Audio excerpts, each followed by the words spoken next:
Hey everybody, this is Dave Raw, D-Dog for Dynamic Rainmakers. And I'm going to start this little bit of a tutorial series on getting into independent courier, medical courier, light freight courier work. This is a really simple thing to get into, but I think we need to review some things. And I'm going to be going over the basics, how you actually get into this, some of the types of basic things you may need, but you don't have to have, and what really can happen on these routes once you get into them. Now, there's different ways of approaching this, and there's a lot of resources out there on the internet right now, and you can look at those as well. But I'm going to be going over various things because I've been getting a lot of questions about how do you get into couriering work? How do you become a medical courier? How do you just become a courier in general? How do you find contracts? And what kind of vehicles do you need? Some of the basic requirements that some contracts do require for paperwork, and some other things related to that. This is really simple type of business to get into.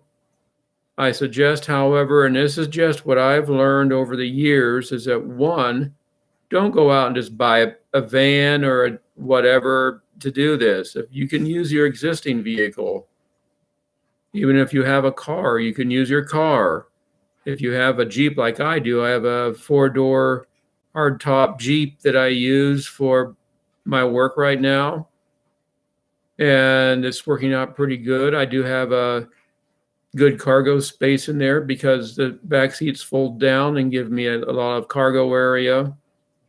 But you don't necessarily need that, especially if you're doing the medical couriering work. You may just need a good, reliable sedan, for example. These type of things work out pretty good. And like I say, you don't need to go out and buy something unless you already have something like a cargo van or a small Sprinter, something of that nature that'll work. The reason I got into this is actually two reasons. The first is I became unemployed after a 9-to-5 contract job ended, and I'd been looking for something else to do. The second is I wanted to be more of a business owner and actually set some of my own rules. So this kind of gave me that freedom I was looking for. This is, like I say, it's relatively easy, but do expect sometimes long, boring routes. Sometimes it can be nighttime driving, daytime driving, bad weather driving, just like being a postal worker or a FedEx delivery person. One of the big differences with being a contractor is that, one, first of all, you have to manage yourself as a business if you want to make anything out of this. So usually the best thing to do is set yourself up as some type of a business entity. In Colorado, I set myself up as an LLC, Dynamic Rainmakers LLC. I also got what they call an EIN. That's a Federal Employment Identification Number. It's basically like a Social Security number for your business. I was also able to establish an online banking account, a business banking account. There's many groups out there that allow that. But to be able to do that, you have to have an EIN number. Those are some of the really basic things. In this, the insurances are usually just your pre-existing automotive insurance. The 100, 300 coverage is usually what's the minimum requirements. Now, if you want to get more in depth into this, you can go ahead and actually get set up as a commercial business. But at this point, it's not necessary. By that, I mean getting things like a DOT number, an MC number, and some of the other things if you want to do more of your own type of work. Now, signing up as a contractor was pretty straightforward.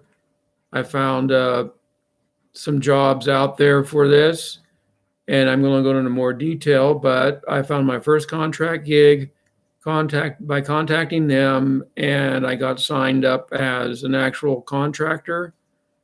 And they did have options of either being an employee, full-time or part-time employee, or a contractor.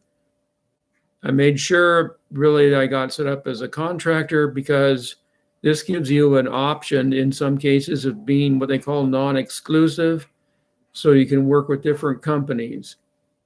Once I started doing this, I was doing medical couriering work to start with. They offered training there. I got the training and became certified to be a medical courier.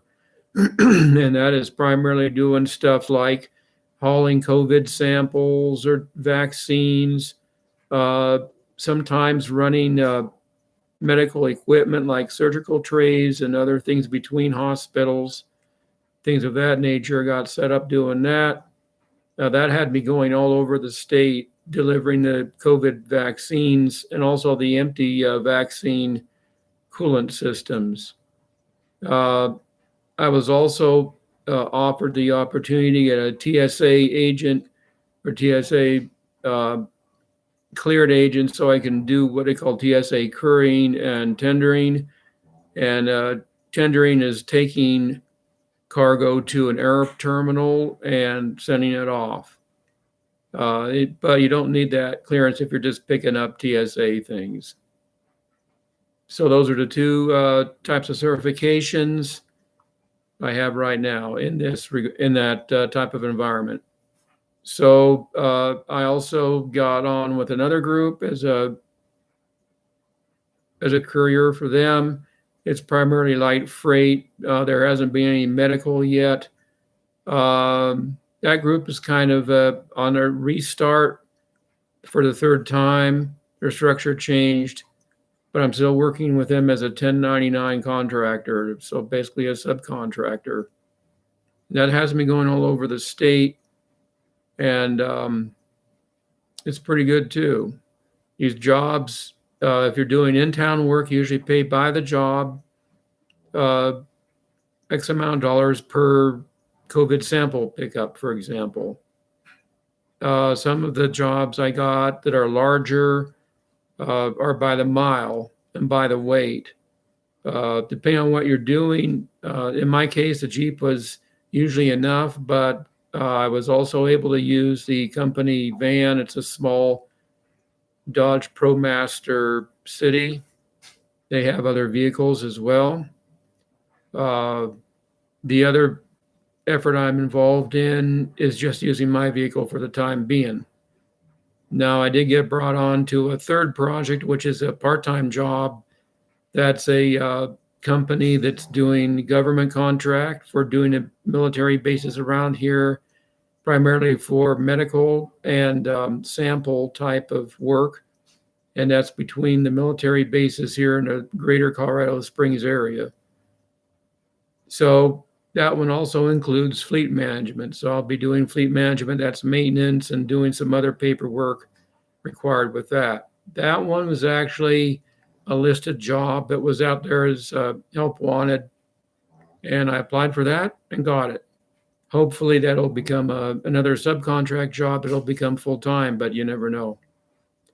So those are the things that are going on with that. So what I'm going to do in this series, this is the first step on this, is give you some basic pointers on, like I said, equipment, vehicles, some of the things that you really should have as a courier to take along with you so you're prepared, how to set up your business, and how to look for contract work, how to look for dedicated part-time work like I just started doing, and things like that. But, I do have a regular vlog that when I go out and do runs, I usually have something that's posted here.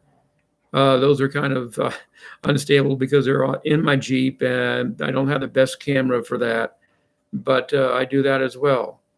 So, if you want to get into this, stay with this series. I'm going to be getting into more detail, and I look forward to helping you guys out. And be sure to like and subscribe and turn on that little bell thing so you know when I have a new video posted. And I'm going to start taking questions when I do these more of a live method so I can actually respond to any questions that are out there.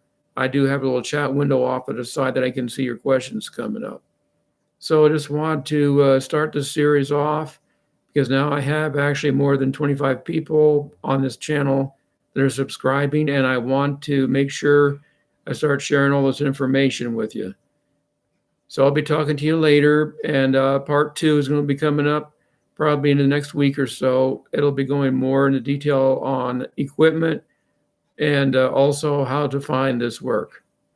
So I'll be talking to you later, and have a great day. Bye.